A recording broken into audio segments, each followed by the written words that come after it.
Le morning, les GG, tout sur les dessus de l'actu. Les grandes gueules. Parler beaucoup, manger l'argent, voyager beaucoup seulement. Mais travailler beaucoup, créer des choses, emploi des jeunes, non, non, non.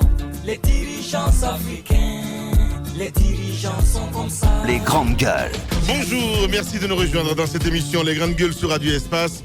Sur Espace TV, évidemment, jusqu'au bord de 11h, nous vous aidons à mieux comprendre l'actualité, les dessous de l'actu. Merci à vous à l'international. Vous avez évidemment la possibilité de réagir en direct dans notre émission, soit vous partez sur Twitter, #EspaceGG, sinon l'autre numéro de téléphone qui s'affiche juste en bas de l'écran.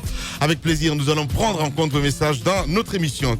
Eh bien, c'est le cœurement et la répulsion chez les Guinéens, meurtris d'assister impuissants au même spectacle de désolation et de déchirement depuis 8 ans. Meurtris aussi de vivre dans un pays où sous tension en permanence, avec à la clé des crises multiformes à répétition qui ont eu pour effet, il faut le dire, au-delà des morts, de tous les dommages au plan matériel, de porter donc un sérieux coup de canif à la paix et à la cohésion sociale.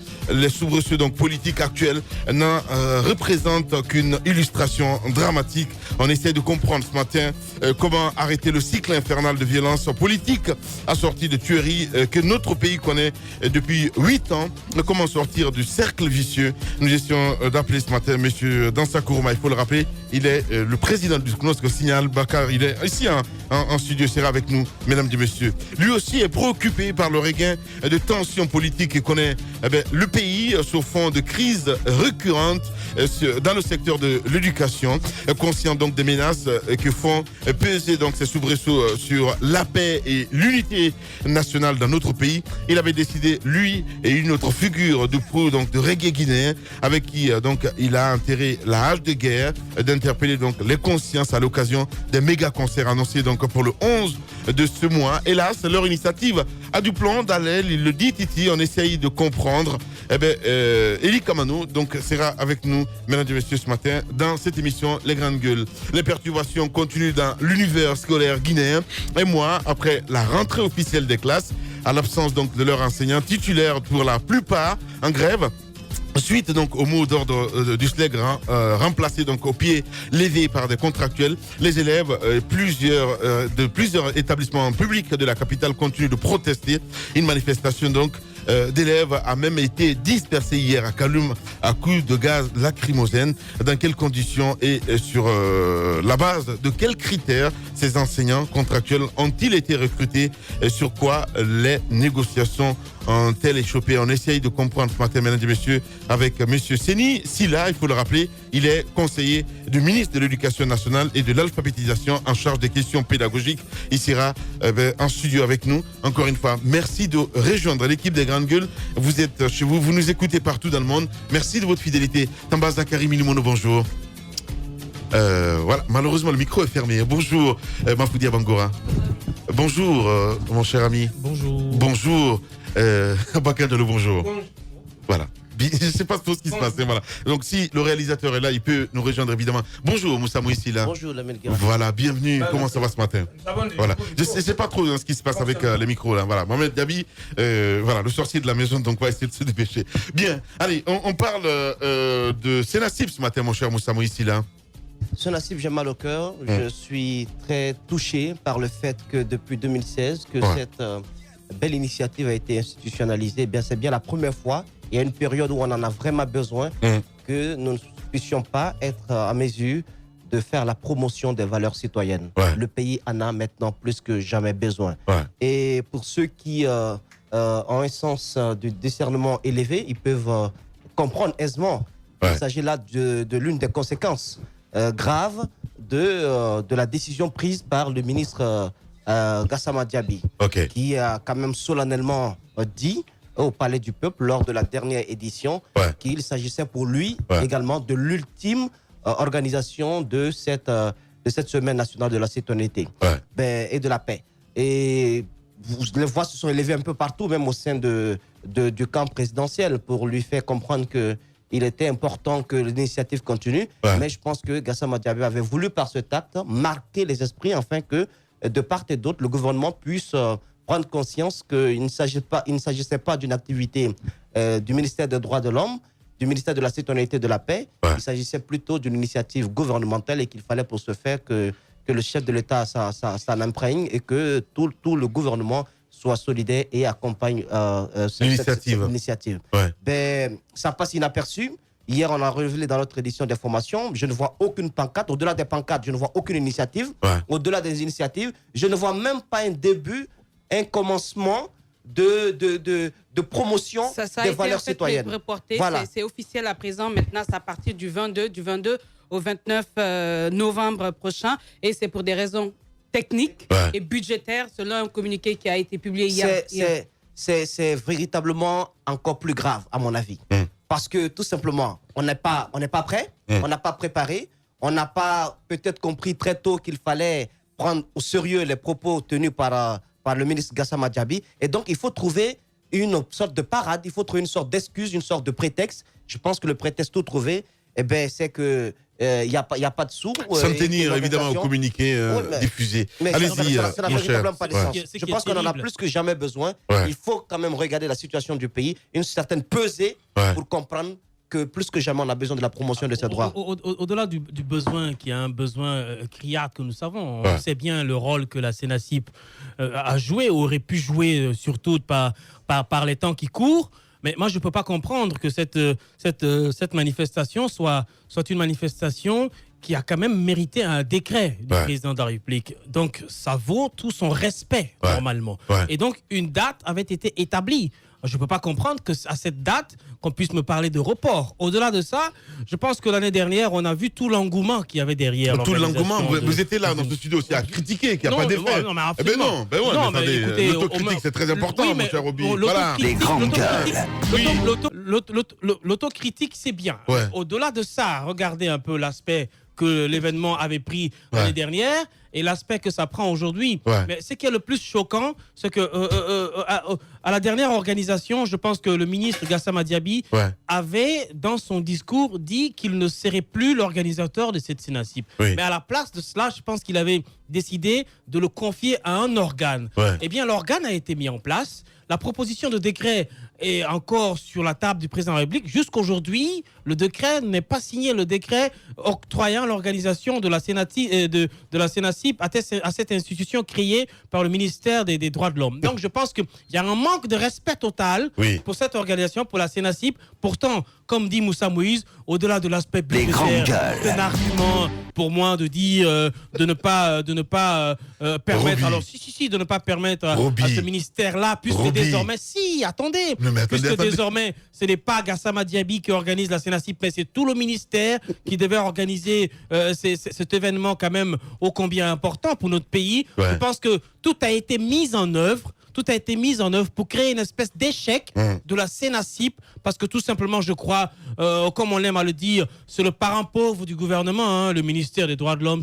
C'est vraiment l'appendice gênant collé à ce gouvernement. Je pense que si on n'en a pas besoin, mieux vaut le couper que de le garder, et c'est gênant et vous ne lui permettez pas de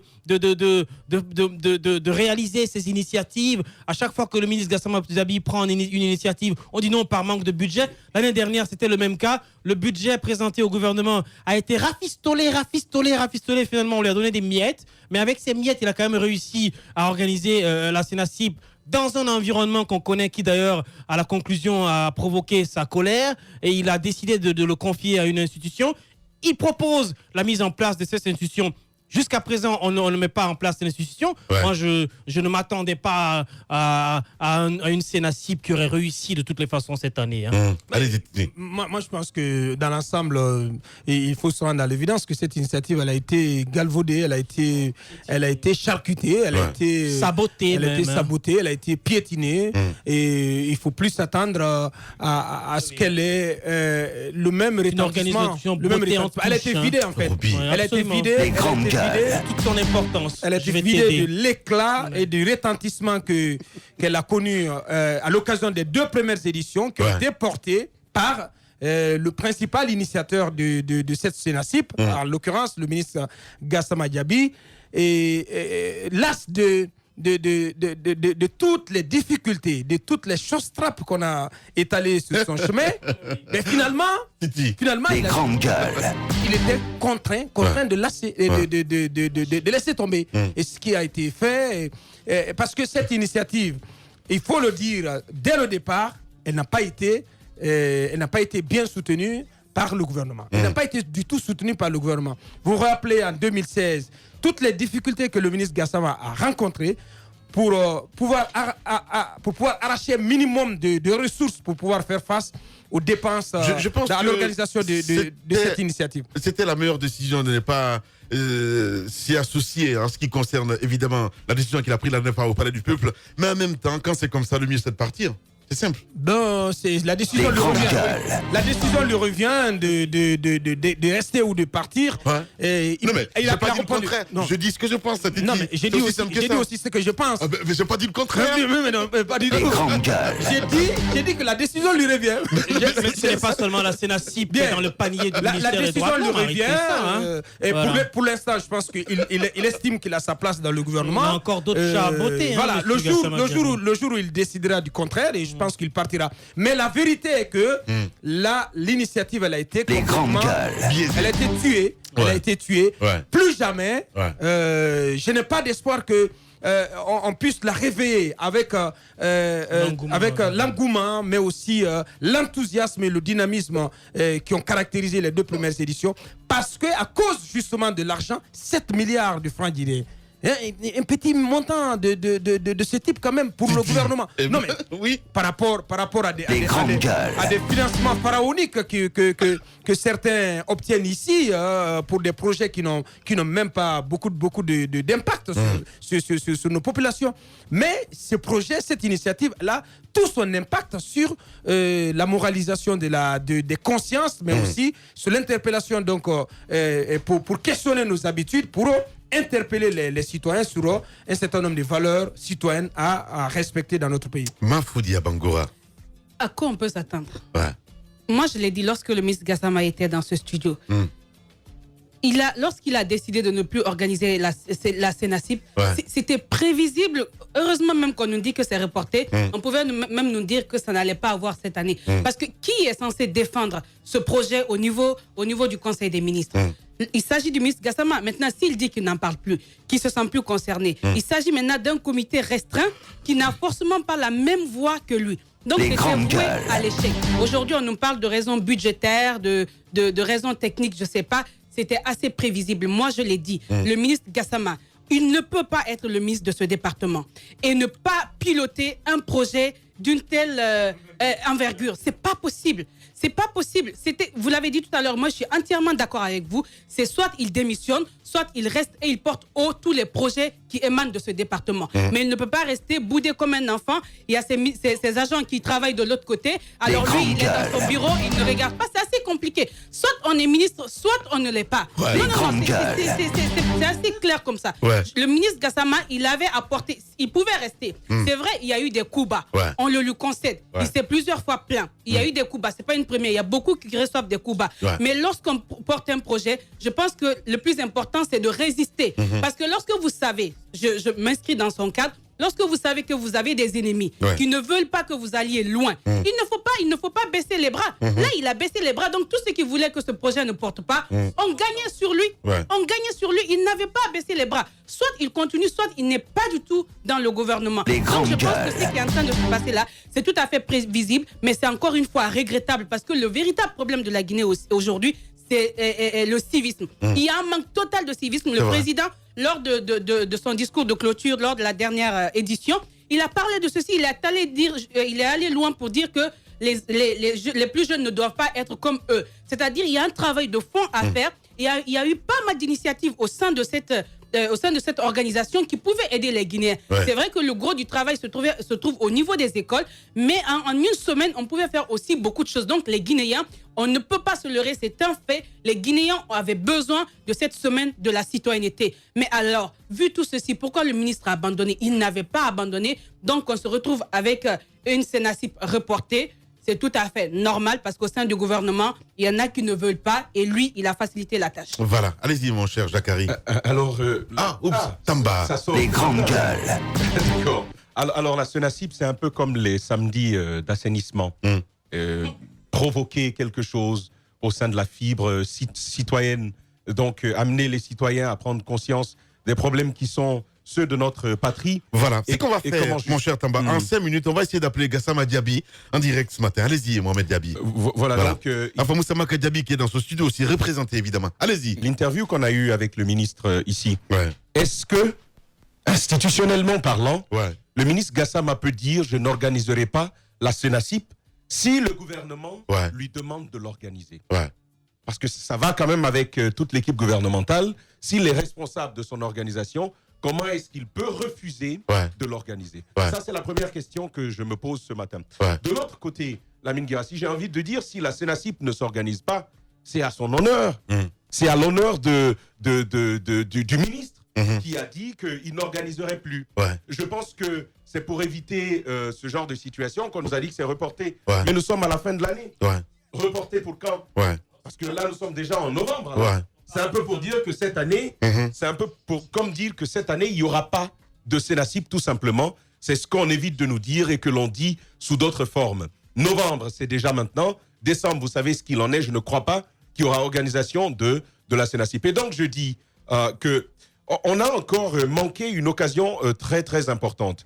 L'année dernière, c'est vrai, il y a eu retard, mais vers la fin, on a vu le gouvernement rebondir. Il y a eu 2 milliards supplémentaires, d'après ce que l'on dit, pour venir compléter ce budget. Mais par le même moment, il faut le reconnaître, il y a eu ce retard-là. Mais je dis que si le gouvernement avait décidé que monsieur le ministre Khalifa Gassama Diaby porte ce projet, à mon avis, il n'aurait d'autre option que de le porter parce qu'il est un ministre de la République et il répond justement de certaines injonctions provenant de ce gouvernement-là. Voilà, en direct chez les grandes gueules Titi, monsieur Khalifa Gassama Diaby. Les grandes gueules.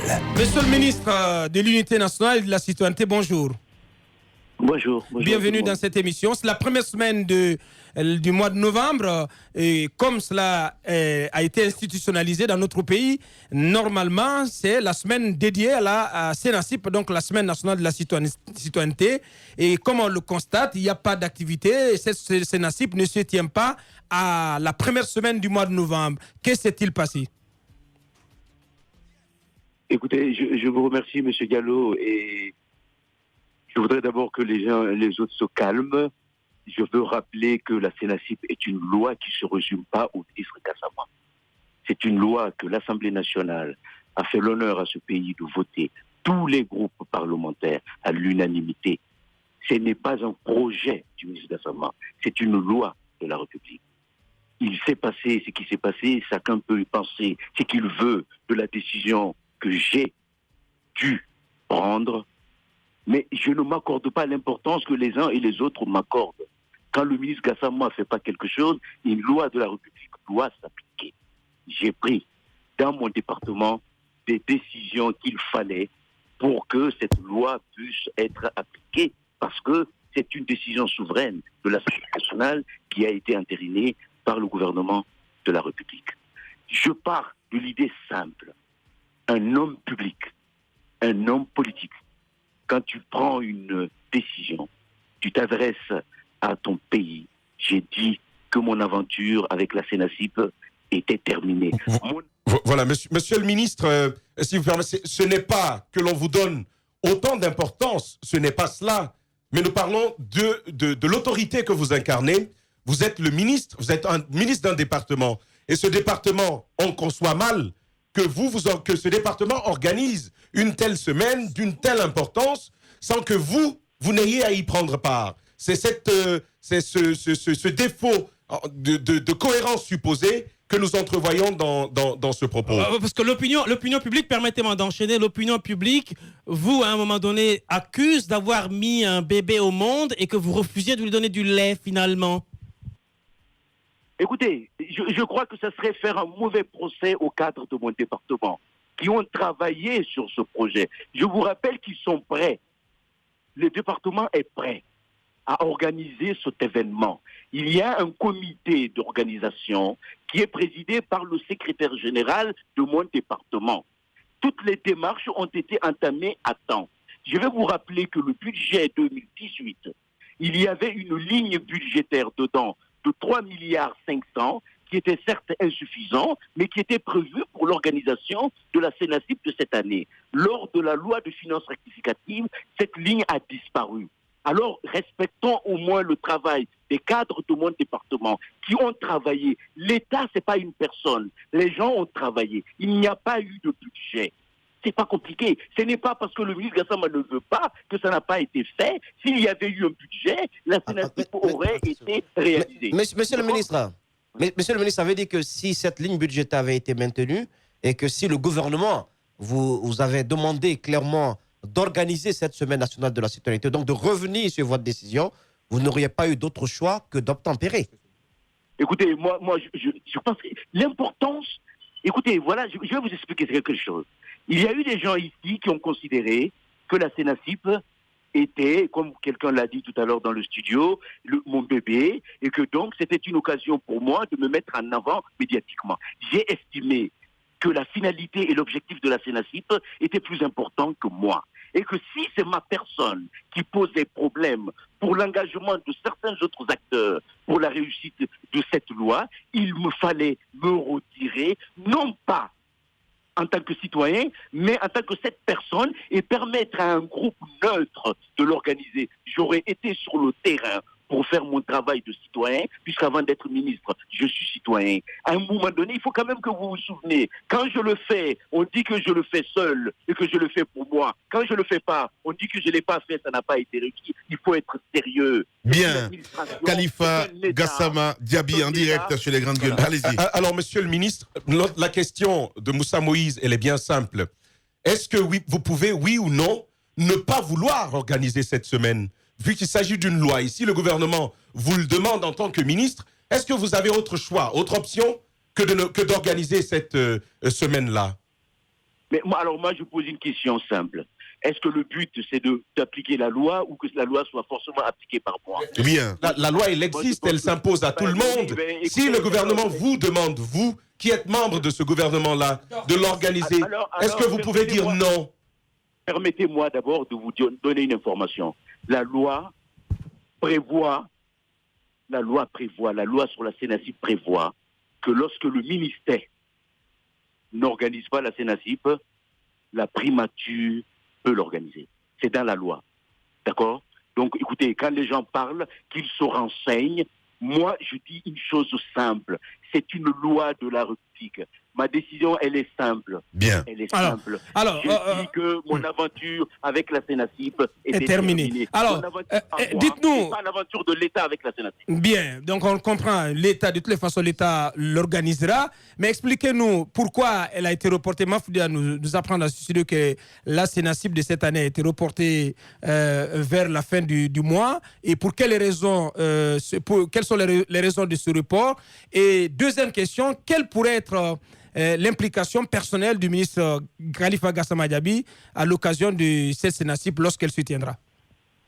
Alors, la raison, et je crois que le président du comité d'organisation, M. Alucène Cham, qui est par ailleurs le secrétaire général du ministère, est composé de tous les cadres du ministère. Et nous avons même sollicité que des cadres du budget et des finances soient dans ce comité pour l'organisation. Ce comité a fait publier hier un communiqué qui est signé par son président et qui a donné des raisons budgétaires et techniques. Il n'y a pas un franc qui a été donné à ce comité pour l'organisation de la CENACIP cette année. Il faut que ça soit clair. On ne l'organise pas parce que j'ai dit qu'on ne l'organise pas.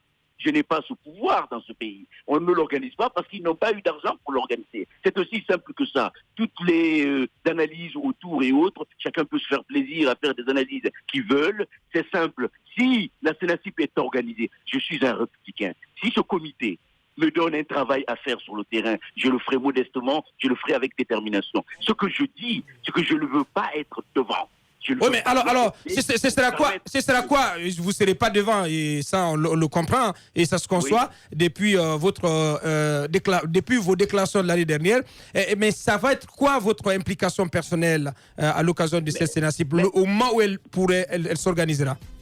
Mais écoutez, je ne veux pas définir moi-même mon implication parce que je ne sais pas ce que le comité pourrait me demander. Mais ce que je dis, si le comité me demande de faire ceci ou de faire cela dans le cadre de la sensibilisation et de la promotion du civisme et de notre idée de nation, faire de notre pays une nation qui soit respectueuse des lois de la République et respectueuse de chacun d'entre nous et pour chacun d'entre nous. Si on me demande d'aller à gauche ou à droite pour promouvoir ces idées, je le ferai. Ce que j'ai dit simplement, c'est que je ne veux plus que ma personne soit objet de polémique pour permettre à une loi de ne pas s'appliquer. C'est pour cela que je l'ai fait et je voudrais reprendre les propos de Maftia. Quand on est un ministre de la République, on ne traite pas un ministre de la République de se comporter comme un enfant. Donc il faut analyser les choses, mais il faut être clair. Je dis ceci, c'est simple. Quand on l'organise, quand vous êtes trop devant, on dit on a l'impression qu'il est seul. Quand vous dites je me mets en arrière, je mets une équipe devant pour ne pas que ma personne soit l'objet de polémique, bien. On dit vous êtes capricieux. Il faut que les choses soient claires, les analyses sont libres, mais il faut quand même que chacun garde son calme dans ses analyses. Alors, monsieur le ministre, est-ce que c'est pas un peu baisser les bras quand on vous sait que vous êtes combatif, vous avez du verbe, vous vous êtes engagé dans ce gouvernement avec pour principal objectif de lutter farouchement même contre les pires ennemis pour changer la donne dans ce pays. La CENACIP était comme quand même ce quatrième pilier qui tenait votre ministère. Du coup, on a l'impression que l'immeuble va s'écrouler. Est-ce que finalement vous ne lâchez pas du lest? Est-ce que c'est pas un aveu de faiblesse de votre part? Je ne suis pas homme à baisser les bras.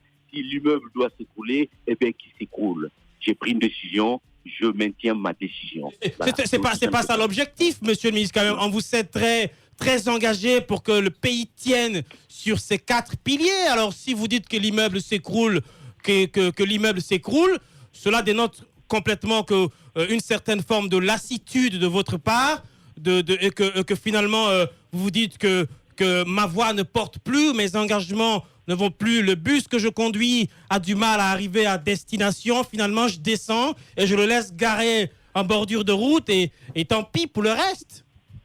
Il y a dans la vie des décisions qui sont des décisions personnelles. Il y a dans la vie des moments qui appartiennent à chacun d'entre nous à prendre des décisions que cela leur revienne. Bien. On n'en est pas là. Ce que je dis est simple. On prend un immeuble à bras lorsque tous ceux qui occupent l'immeuble font preuve de sérieux. Je ne veux pas prendre tous les malheurs de ce pays et les porter sur ma tête. Le jour où ce pays décidera d'être sérieux, c'est un pays qui avancera. Quand on décide, alors qu'on ne me fatigue pas avec les histoires de ce pays, je fais ce que je peux pour ce pays. Durant 6 années, j'ai donné ma vie à ce pays. Je l'ai fait à mon âme de conscience et je prends Dieu pour témoin. Je prends une décision vis-à-vis des Guinéens. D'abord, le premier respect pour soi-même, c'est de respecter sa parole donnée. Mon aventure avec la CENACIP est terminée. Bien. Et net. Merci beaucoup, Khalifa Gassama Diaby, ce matin en direct chez les Grandes Gueules. Véritable success story de la radio Espace Guinée, les Grandes Gueules, détentrices des meilleurs scores radio en Guinée, de la meilleure émission talk show, a donné le créneau horaire du départ au bureau et du retour à la maison, récoltant depuis des années consécutives le titre d'émission la plus écoutée en Guinée, toutes catégories confondues. Un grand total de plus de 5 millions d'auditeurs ont été fidèles au talk show Les GG, diffusé jour après jour sur toutes les stations du réseau Adafo Média de 9h à 10h30, un exploit qui restera longtemps dans les annales de la bande FM en Guinée.